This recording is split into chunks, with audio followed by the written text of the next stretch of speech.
Teague running good to the 40, breaks it to the 50, Teague to the 40, Teague to the 30, to the 20, to the 10, to the 5, touchdown. You brought up some names. That was kind of my next set of questions for you. Okay. And so these questions that I'm going to ask you, I'm going to just throw a couple names out there, the teams they're related to, and then I would like for you to kind of answer it in the terms of atmosphere and then from a competitor standpoint. Okay. So I'm going to say Fitch Falcon Stadium, Andre Turner and Wally Hurley. Yeah. And then I'm going to ask you about Asim Place and the Chris Emile combination that year. And then Boardman, I just want your thoughts on Spartan Stadium when they're in those burgundy uniforms with the silver pants. And I don't know if it was still there during your time, but you know, when I was coming through there, it was all about Black Watch defense. That was their big motto then. They actually used to wear the black jerseys, and they made them stop doing it. But it was kind of mirroring or mimicking, Nebraska during their runs of those early 90s. So just give me some insight on some of those teams, some of those names, and then also, Warren Harding with Vanessa Provitt. Absolutely. So starting with the Fitch Falcons. So when Andre Turner and Walt Hurley, those guys were seniors my junior year. So luckily for us, we got them at YSU. They came to our stadium that year. And that was a tough battle too. I had a good game that game my junior year against those guys. Physical. You had to bring. Andre was shifty, but he wasn't. For me, I don't think he was one of the hardest guys to bring down. Walt, as big as he was, you had to make sure everybody was coming to the pile to tackle him, because if one person tried to tackle him, it might be an ugly situation for you. So you had to gang tackle that big boy because he was coming through the hole and he was coming through mad, and you had to bring everything you had with you to tackle that guy. He was a monster coming up the middle as that fullback for those guys. Now, on the flip side of that, talking about playing out at Fitch, we went out there my senior year, and we were fortunate enough to get those guys out there. Jay Holland had a great game. I remember he had a long touchdown pass right before the half and had a couple of nice runs against those guys. And when we played out there, that was the first time Ursuline had beat Fitch at their stadium in about 13, 14 years playing out there, because you go into that stadium, most people are coming out of there with a loss. And we were fortunate enough to get them my senior year out there. Flipping the script over to Boardman. And without question, I absolutely hated Boardman. I didn't like anything about Boardman. I didn't like the way they carried themselves. I didn't like their uniforms. I didn't like their stadium. I didn't like driving through there. It didn't matter anything about it. I did not like Boardman. My junior year, we went out there, and I want to say, if I remember correctly, I want to say they beat us my junior and senior year, even coming back to YSU. And so, just definitely have some ill wills toward those guys. If you hear a lot of the stories about, some of the name calling and stuff like that, fortunately for me, that wasn't something that I witnessed while I was playing against them personally. But you always hear a lot of the stories over the years against other teams or even some of the city schools playing against the, Boardman high schools and having those things happen and take place, unfortunately. But, I could at least say during my time and while I was playing there, that wasn't something that I, ever witnessed. But they always had some good teams. I'll definitely say not teams to where they should have beat us, but for whatever reason, things worked out in their favor those 2 years, and they got us. Flipping the script to Warren Harding, like you said, Vanessa Provitt was a monster at receiver with the height and the speed and agility that he had. At the same time, I was fortunate enough to where I was too young to play against his brother Omar, which if anybody knew Omar, he is an absolute monster.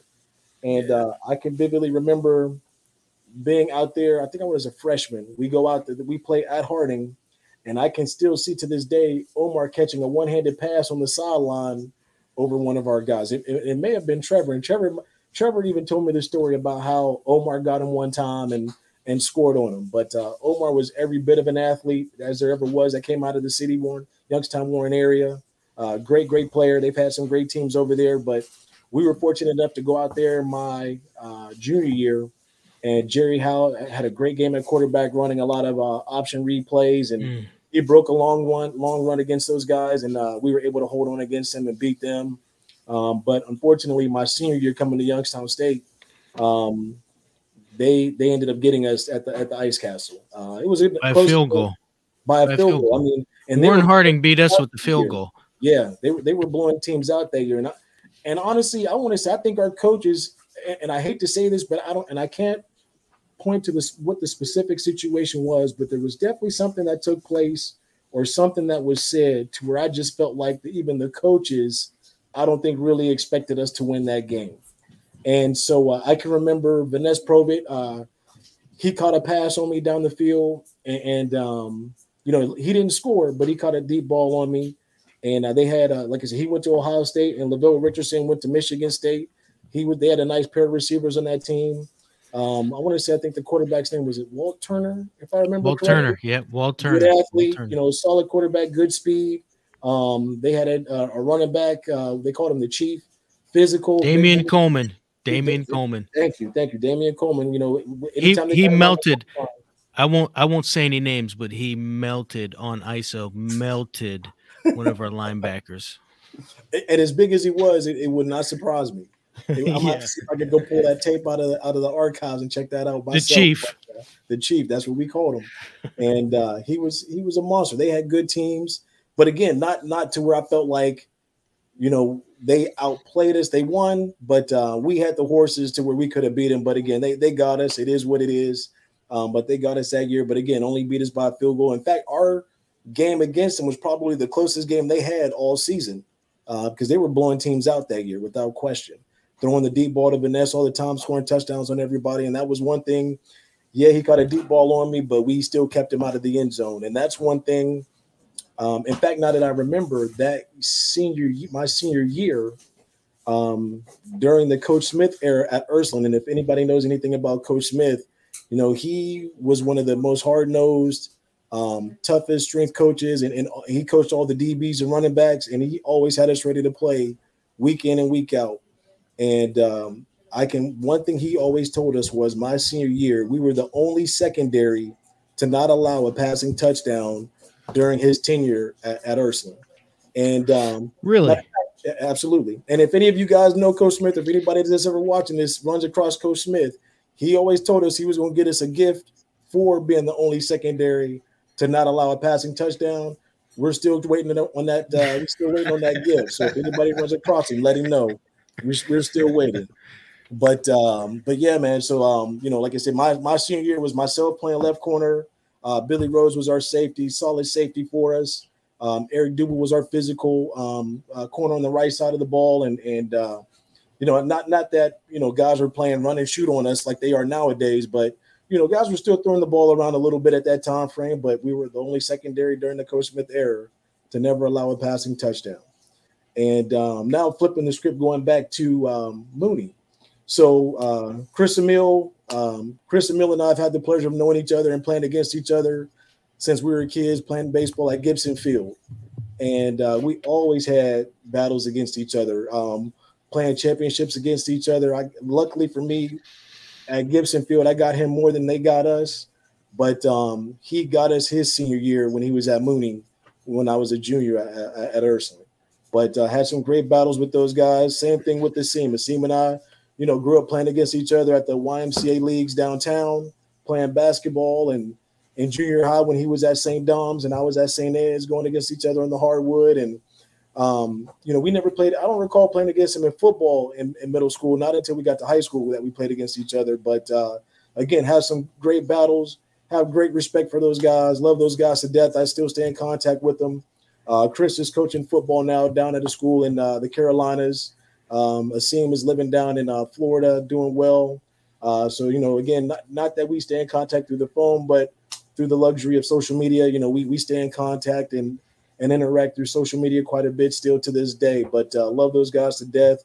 Had some great battles with them, and you know, we get to still share stories every now and then on the social media, because there's a picture in the paper, Chris's senior year, where he's coming around the corner, and I think the caption said something along the lines of Ursuline players trying to gang tackle Chris Emile or something along those lines. And Chris, every time that I posted it one year, so every time it comes up in a memory, Chris is always chiming in with some kind of comment saying, hey, just so you know, I got around that corner and got the first down before you tackle me. So, you know, just little things like that with those guys staying in contact. And even I can remember being at an awards banquet for All Steel Valley. And I can remember a scene talking to my buddy Adrian Jones, saying how he shook Adrian Jones up on a play where Age missed a tackle.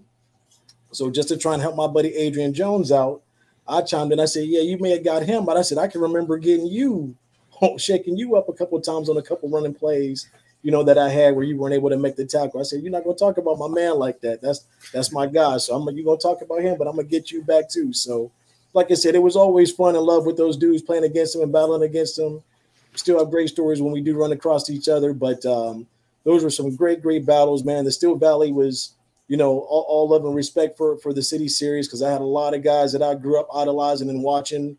Primarily, matter of fact, the main guy that made me want to wear the number 21 was J.C. Penney, who played at East High School, one of the best running backs in my mind to come out of the city. You know, J.C.'s oldest brother and my dad worked together, and our families were real close. So when J.C. went and played for the University of Miami as a young 10, 11-year-old kid, you know, every time Miami would come up and play against West Virginia or Maryland or Pitt, I'm riding over with his family and me and my dad going over to watch those games. And that's when, if anybody's watched the 30 for 30 about the U, during their heyday, he was playing there. So I'm running around as a kid in those locker rooms with the Alonzo Highsmiths, the Melvin Braddons, Benny and Brian Blades. I got pictures with Jerome Brown and autographs of those guys, and Jimmy Johnson when he first got to Miami and stuff like that. So, you know, watching him play, he was hands down my first idol. Then you had the late great Derek Lewis, who was a great running back out of Rand School. He played with the Pitt. You know, Ray Isaac, another one. Everybody called him Colonel. Loved watching him play. You know, he was one of the main reasons that you know, when YSU came calling, you know, Coach Tress and sent Ray to my house to come help recruit me to Youngstown State, because my dad and Ray had a relationship from coaching over the years. So, you know, Ray Isaac, Tony and Kenny Donaldsons, watching the Donaldsons play over at Rand. You know, my cousin Jarvis Jones played at South High School, watching him play and going on to play at Akron. I can remember watching him play for Akron against Youngstown State.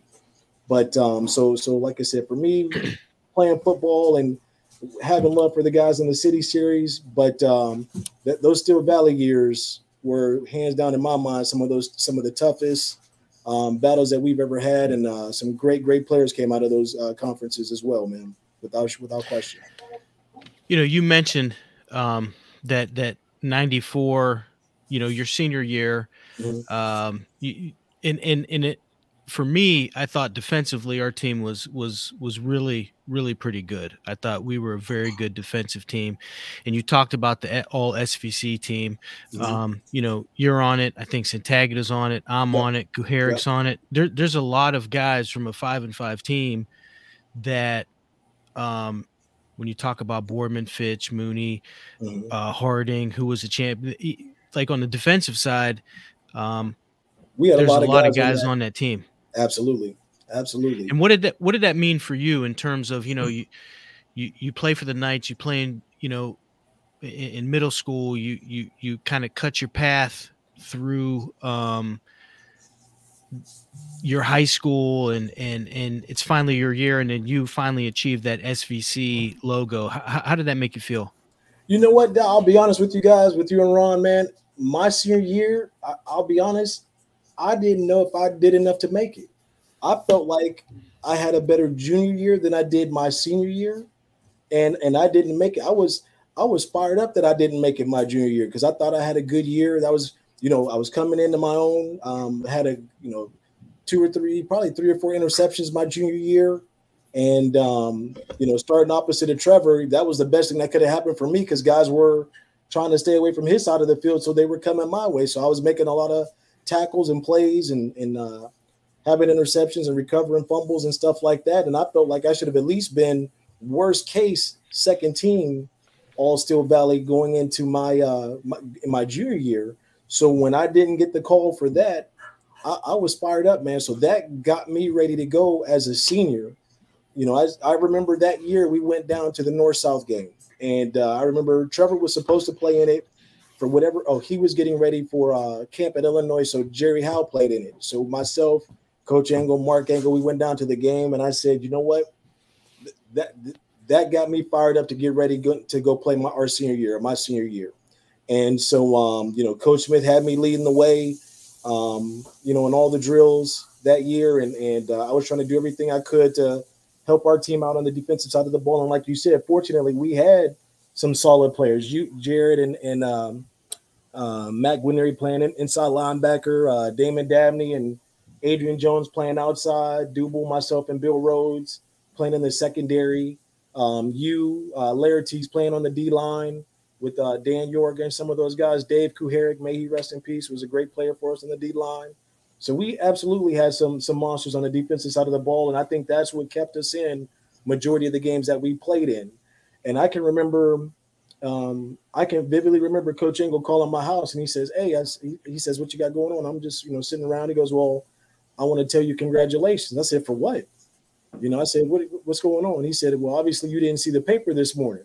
I said, "Absolutely not." He says, "Well, you were selected, first team all conference." And I thought he was playing around with me. I'm like, "Are you serious?"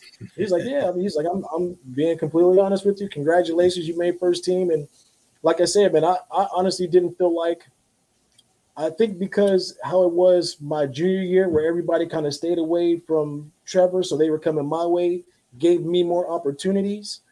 I think that's kind of how it was for me my senior year, where more of the opportunities went towards Duble's way because guys weren't coming on my side as much. Duble had he had more interceptions than I did at our senior year. I had a couple plays, but I just never really felt like I did enough on that side to get that recognition. But clearly it was enough to keep guys out the end zone and keep guys from coming to my side of the ball. We actually started playing man. We were the first team to play man-to-man that year, where I was locked up on the other team's best receiver. And I don't know if they even played man-to-man after that, but I know my senior year was the first year we played man-to-man. And, I was fortunate enough to, again, like I said, not to allow any passing touchdowns. Vanessa did get one on me, but that was the only big play that they had on me that year.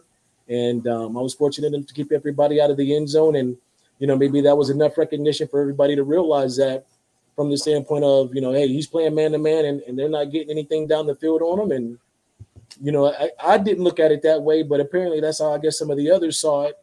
But, it worked out. I made All Steel Valley that year, was honorable mention all Northeastern Ohio and got some recognition there. But, one thing I do look back on that year, like I said earlier, I do wish I would have been more vocal when some of the turmoil was going on in the team that year.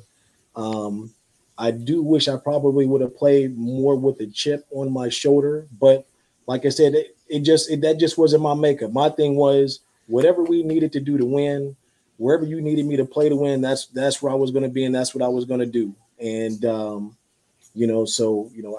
was kind of my mindset and my mentality. And my parents always raised me to kind of be one of those guys, act like you've been there before. So, if I made a play, I wasn't coming out there trying to showboat or show out or anything. I was a hand the ball to the official kind of guy like Barry Sanders was. I wasn't trying to dance and hot dog or none of that stuff, man. And plus Coach Engel probably would have had my behind for doing something like that anyway.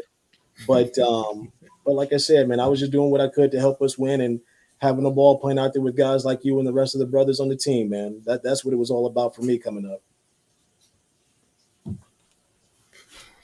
So as you put the cap on high school and you're starting to wonder where you're going to go or end up afterwards, did you get various offers or interest, or was YSU what you were honed in on from the beginning. So you know what? It's Trevor. Watching Trevor go through the process, I think helped me get some of that recognition. I got calls from the Armies and Navies, even before Youngstown State started calling me, and I think a lot of that had to do with the early success we had our senior year.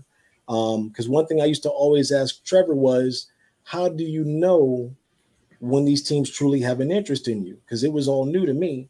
And, guys weren't going to all the camps like they have all over the place, at least not as frequently like they do now.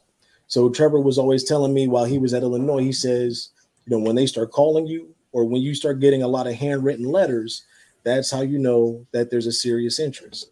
And so, I had Illinois because that's where he went to school. I had those guys calling me quite a bit.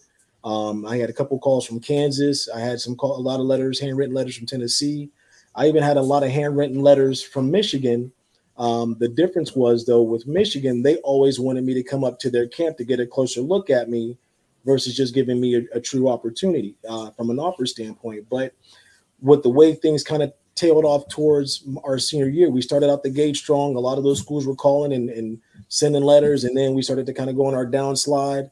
A lot of that stuff started to kind of fade away. And a lot of the success that I was seeing in the beginning part of the year, I wasn't seeing a lot of that same success or wasn't making the same type of plays on the back end of the year like I was making on the front end of the season.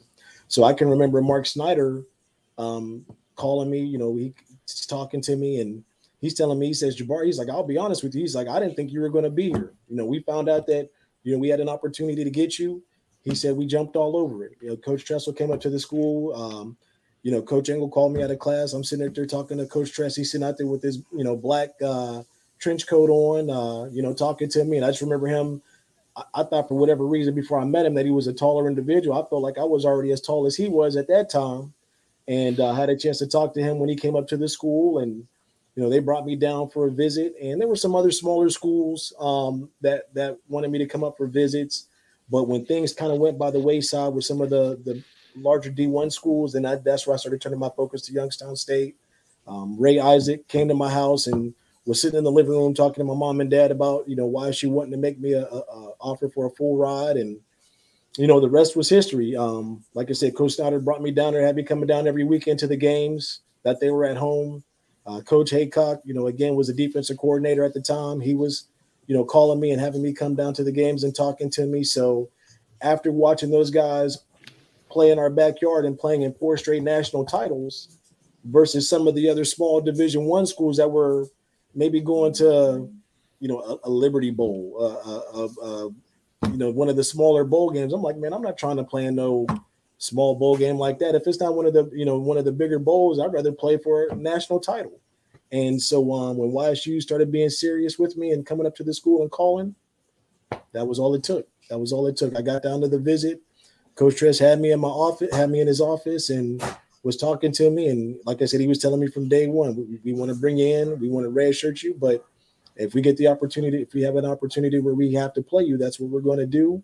And he told me that. I was sold. It didn't take much arm twisting on that one for me because, like I said, I watched these guys playing 4 straight national title games. That's what I wanted to be a part of, what they were doing. And so sure enough, that's how things happened to where I went to Youngstown State.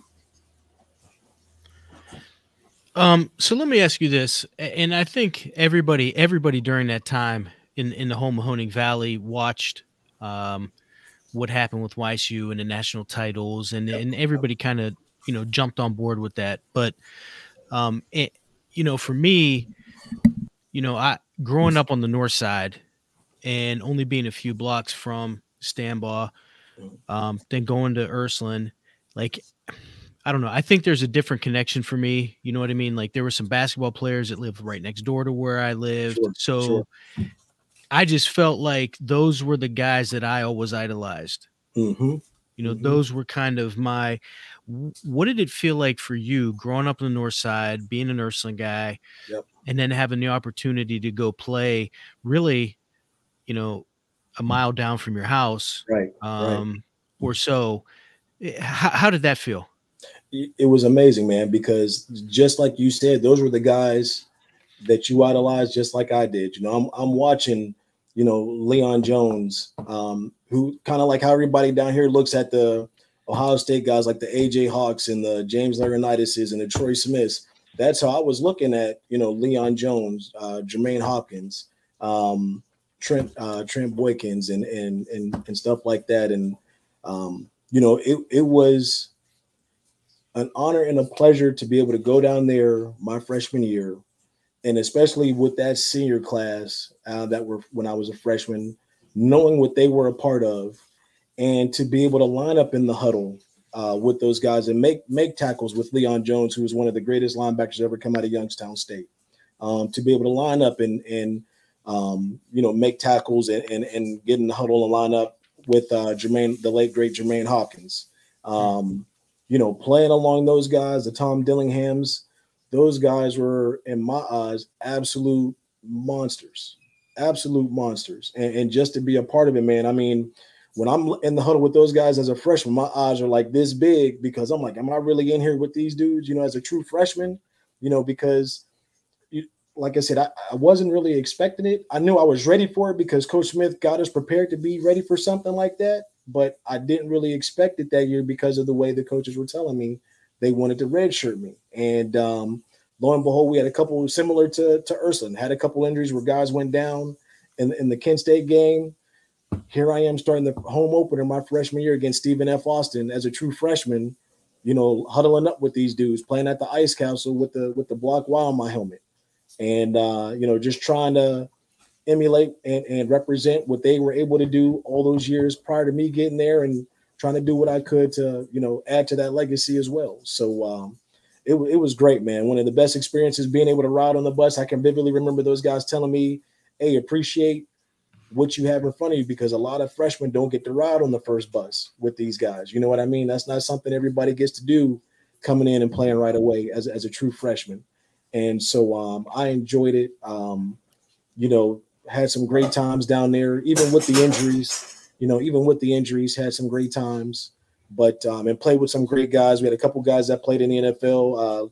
Tim Johnson, I was his host when he came to Youngstown State. He still calls me the best recruiter in Youngstown State history because he came there, was an All-American for us, was one of the all-time leading tacklers for the Youngstown State, played at the Raiders, also played at the Ravens, but played in the Super Bowl with the Raiders against the Tampa Bay Buccaneers.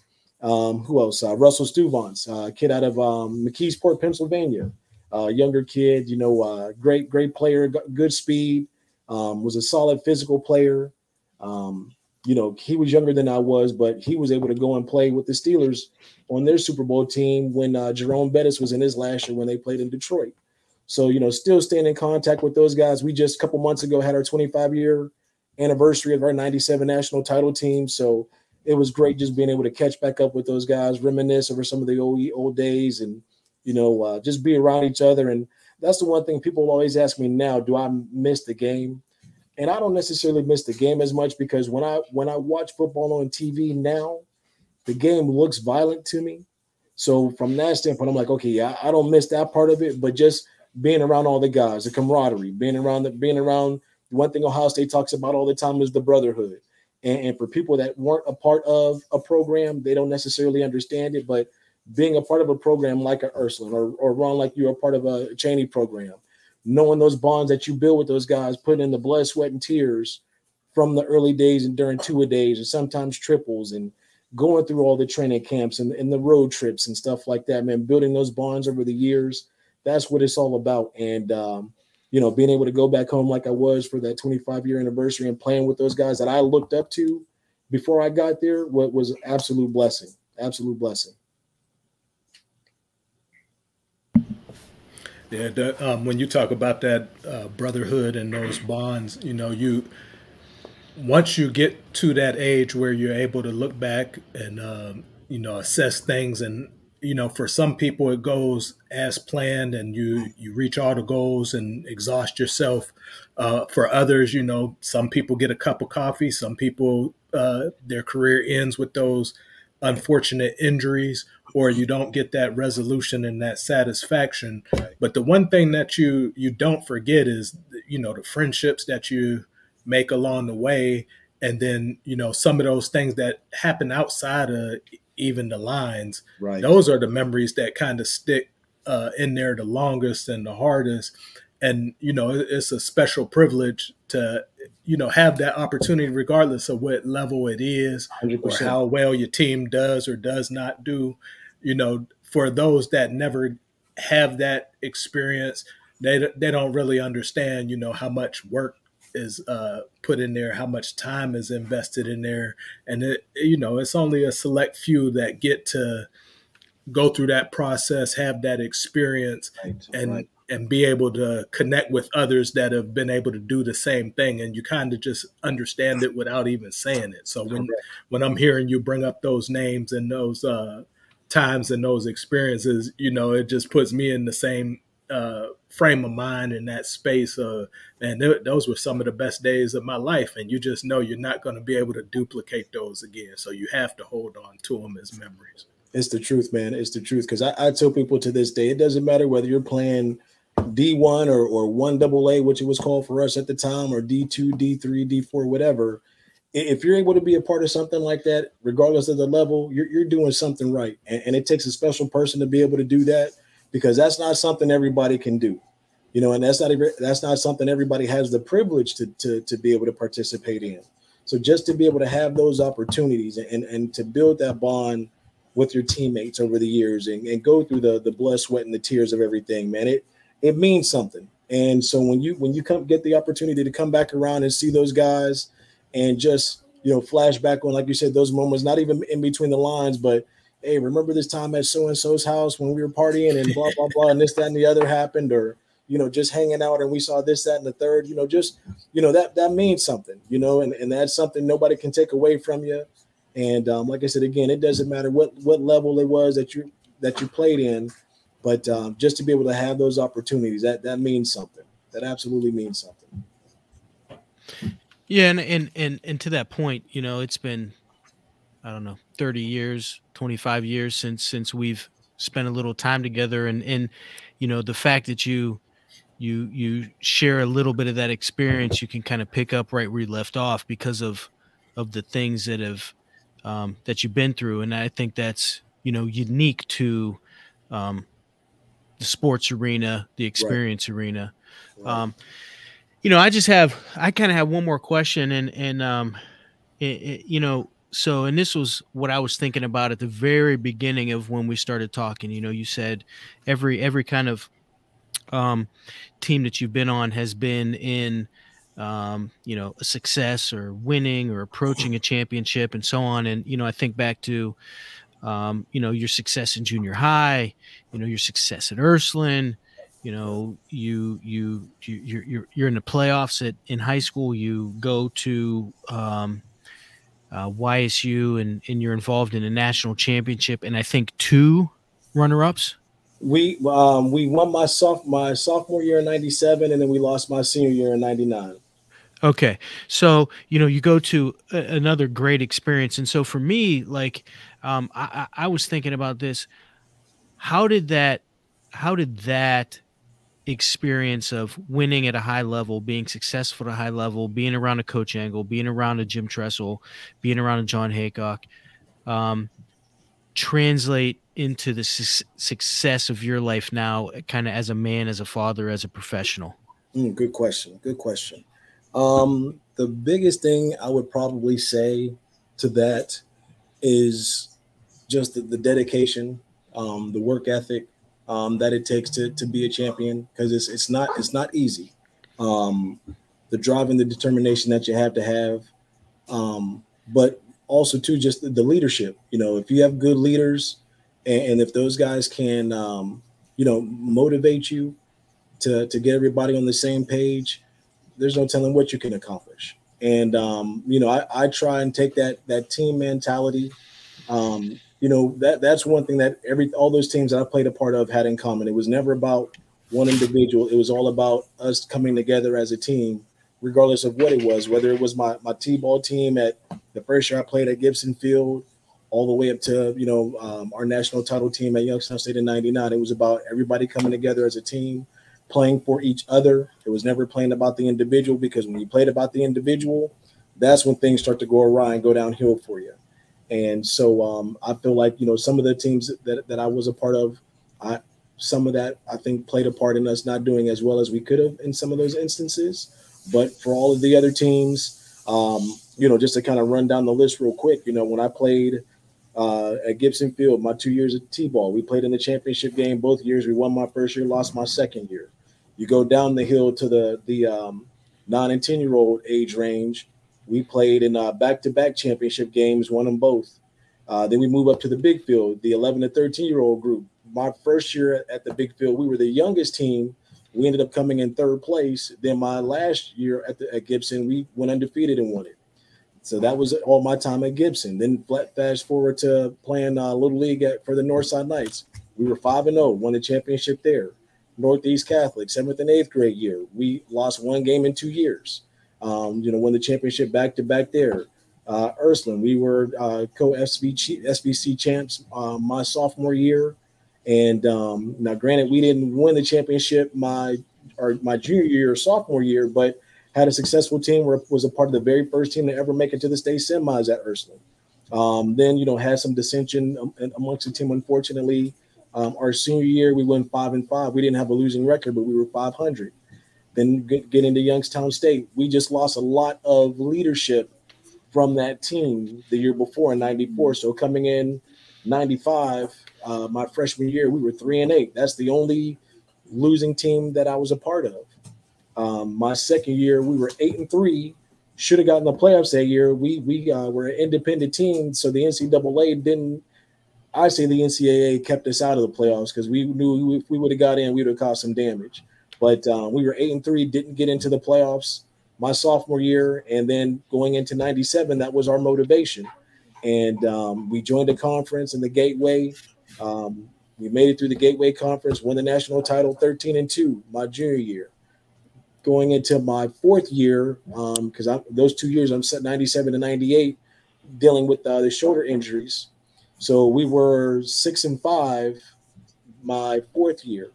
And, that was coming back off my second surgery. And then I was at a point in my career where I was done with school at the end of my fourth year. I could have graduated, which at the time, most guys aren't graduating in 4 years playing athletics. Most guys are taking that fifth year to graduate, but I had all my credits done. I could have walked away, but I wanted to come out with the guys that I came in with. And so a lot of that time I used towards, if I ever decided to go back and get my master's, I'm already more than halfway there because of the time I spent getting my grades my fifth year. But we came back, gave it a great run my last year, had another great team, and again, just had great leaders. And that's what I would attribute all of that to, having guys leading the way, showing us what we needed to do, having great coaches to keep us on the straight and narrow path, not letting anybody, get out of pocket to where, they were always able to reel people back in if it came down to it, but most instances it didn't. And that's one of the things Coach Tress always talked to us about in college was, remember who you are and what you represent. And that's one of the things I do each day with my girls, when they go out to school, I'll send them little messages. Hey, have a great day. Remember who you are, and my son doesn't have a phone yet, so I can't send him that message, but my daughters have their own phone, so I can send them their messages when they're out at school. But, but that's one thing I take from Coach Tress all the time is, I tell them all the time, remember who you are, because you represent more than just yourself. It's not about you. It's about your family, and because a lot of times, I tell my kids, hey, your last name is Teague. So when you go out and you're out in the public eye, they may not necessarily remember your first name. Oh, that's that Teague kid that was doing such and such and such and such, whether it was good, bad, or indifferent, that's what they're going to remember. So anytime that name comes up, that's what they're going to attribute that particular situation to. So that's why I always tell them, remember who you are, because you got people looking at you even when you don't realize it. But even in my job to this day, I try and lead by example.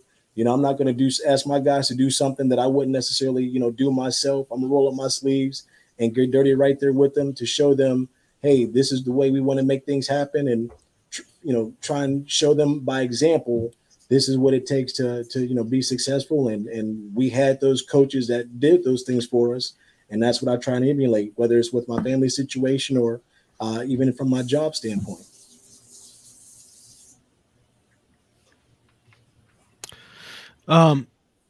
So maybe what we'll do is, as we kind of wrap things up here, we'll throw this little clip on here. Hey, that looks familiar. That looks familiar. Yeah. First play of the game on the offensive side of the ball. I remember that like it was yesterday. Let me see this here. Counter right. Let me see this here. Remember it like it was yesterday. I tell you what, Del, I wish I had a couple more opportunities like that to make it happen for us in that game. In fact, it's funny because when I talked to Mac Guarnieri, he got hurt that game as fullback.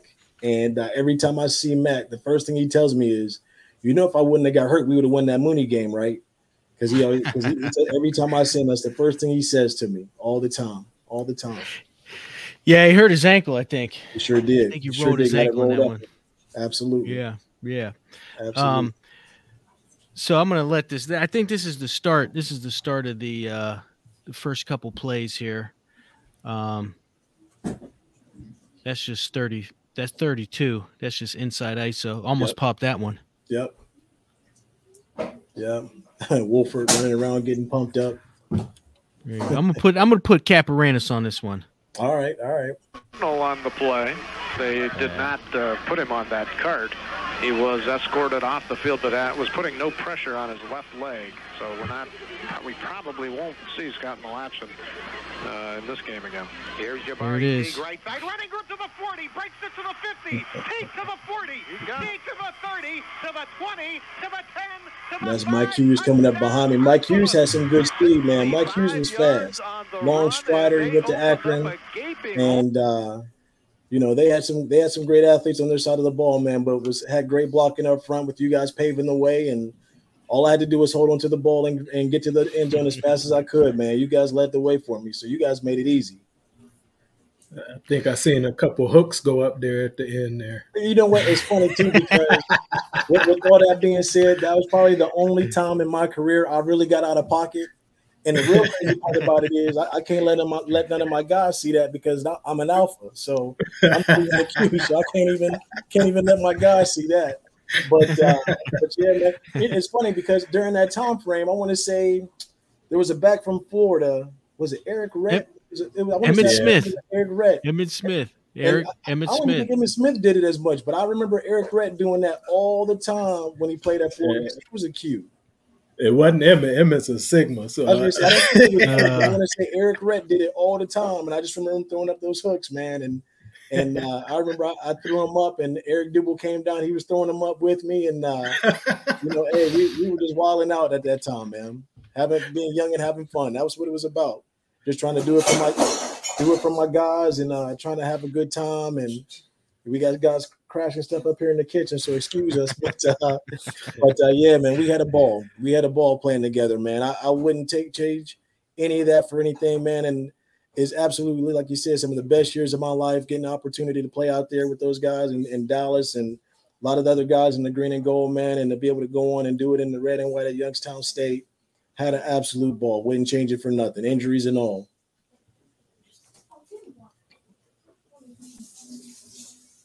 Ron, you want to hit him with the question? No, I'm gonna let you get it. You got two Shamrock guys. I'm a cowboy. I ain't got no place in that. Come on now. So, all of your experiences. The premise of this podcast is kind of reflection and appreciation. And how all of this translates into life for us today. Okay. So one way that we end the podcast is with one question. And okay. So your experience as a Northsider coming up playing, and having the opportunity to play at Ursuline, to play at YSU. If you had one more down, where would it be, and who would it be with? Oh, so that's easy for me, man. We're taking it right back to that clip you just showed. if I had one more time to go against those guys from the south side of town, to try and get a little get back, if you will, since they got us my senior year, I would absolutely love another opportunity at those guys to get one more shot at them. So that's an easy one for me. That's an easy one because that was my last time having the pleasure of putting on the green and gold, and it unfortunately left a sour taste in my mouth. But I would absolutely love another crack at those guys on that field. Give me another counter, man. I'm ready. I'm ready. Just give me a little bit longer time to stretch out right now, but I can still give you another 60 yards easy. Well, we appreciate you coming on, man. And personally, as a teammate and as an alum, I've always appreciated you as just a great guy. Somebody that valued everybody, whatever their role was.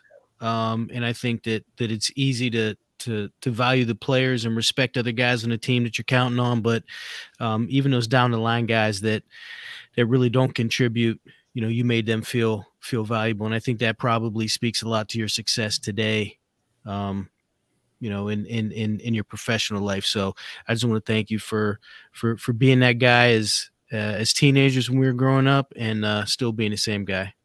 Hey, Dal, I appreciate that, man. Like you said, it was for me, it was just trying to bring everybody along for the ride. Didn't want to leave anybody behind. And, it took all of us, man. I didn't care if you were the third string or the captain. It took all of us, from the scout team to the water boys to the trainers. We had to put in the work together. And, one thing I always tell people, when I just being down here in Columbus, you meet people from Youngstown all the time, and some from Ursuline, some from other schools. But I love running across people that either went to Ursuline or and played ball, or same thing at Youngstown State. I had the opportunity to meet some guys that were older than me, but played at Youngstown State actually during Coach Tress's first year when he was at Youngstown. But one thing that always resonates with me, man, regardless of the program. And I always say this, especially about my Youngstown State guys, it might be a different generation, but it's the same blood, same mud, Penguins for life and Ursuline for life. So, that's what it's always been about for me. Northside born and raised. I'm also always going to raise that flag for the Northsiders. Always going to raise that flag for Youngstown. Love seeing guys to this day that come out of the Youngstown area that are doing great at the different college levels or whatever it is that they're doing. And, I'm always represented to the day I die, man. Youngstown through and through. Man, it's been a real pleasure, getting to hear your story and finally put a face to the name. I've heard different individuals talk about you over the years. Given that we're a class apart from, or two classes apart from each other, and then our schools didn't play each other obviously during that time. I had no reference point for who the individual was, but after getting to spend this time and listen to your story, listen to your rise, you can tell that you come from great stock and that you've used those opportunities to put yourself in great positions and great opportunities. And it was a real pleasure to spend this time with you tonight. Hey, fellas, I appreciate you. I thank you for even thinking of me with this opportunity. I remember when Dal even called me and told me about the premise and what was going on and what you guys were trying to do. Hey, my thing was, hey, whatever you need me to do and however I can help out, I'm all about it. And you guys definitely got a fan in me with one more down. I love having